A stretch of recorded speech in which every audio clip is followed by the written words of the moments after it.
थोड़ा थोड़ा निकालते रहिए। आपको क्या लगता है जो आपके पास आ रहा है हर महीने उस पूरे पर आपका अधिकार है? बिल्कुल नहीं। शास्त्र कहते हैं, मत्स्य पुराण, गरुड़ पुराण, स्कंद पुराण में लिखा है कि आपके यहाँ जो धन आ रहा है उस धन पर 21 प्रकार के भाग रहते हैं, 21 लोगों के।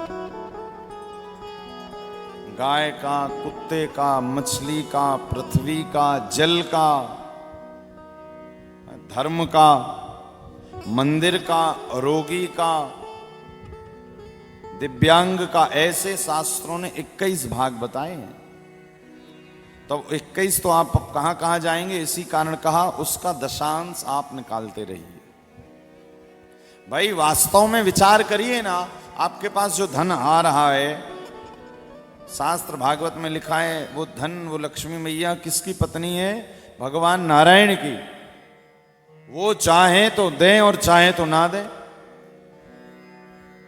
भाई राजा परीक्षित ने प्रश्न किया कि प्रभु रुक्मणी जी का विवाह ही भगवान नारायण के साथ क्यों हुआ?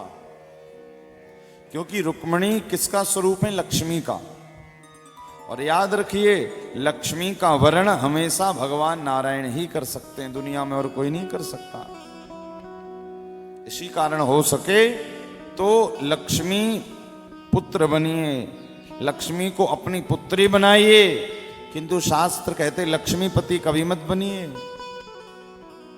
क्योंकि लक्ष्मीपति तो एक ही हैं, हमारे भगवान श्री द्वारिकाधीश।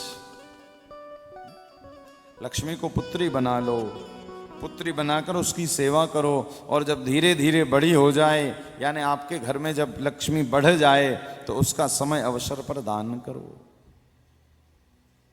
कई मैंने देखा लक्ष्मीपति, ये लक्ष्मीपति कौन बन जाते हैं? जो लक्ष्मी का, जो धन का जरूरत से ज्यादा दुरुपयोग करने लगते हैं, ये समझकर कि ये केवल मेरी है, वो लक्ष्मी को अपनी दासी, अपनी पत्नी बनाना चाहते हैं। याद रखिए, आप लक्ष्मीपति कभी बन नहीं सकते। बनने का प्रयास करेंगे भी तो भगवान नारायण फिर नाराज हो जाते हैं।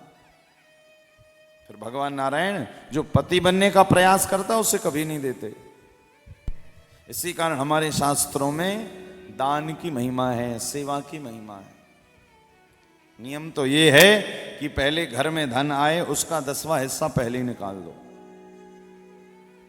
यदि नहीं निकालते हैं तो फिर वो हिस्सा, भगवान कहते ना, डॉक्टरों के यहां पर खर्च हो जाता है बिना मतलब का, कोर्ट में खर्च हो जाता है। फिर आप कहते हो हम तो रोज मंदिर जाते थे, रोज कथा सुनते थे, हमारे जीवन में ये समस्या क्यों आई? भैया आपके जीवन में समस्या आने का कारण ये है कि आपने कथा सुनी, भगवान का नाम लिया तो समस्या आई, किंतु वो समस्या बड़ी नहीं होती, किंतु धन का अपव्यय तो हो जाता है, धन का दुरुपयोग तो हो जाता है कि नहीं। फिर डॉक्टर साहब कहते हैं ये रिपोर्ट भी करवाओ, ये भी टेस्ट करवाओ, ऐसा करवाओ, वैसा करवाओ,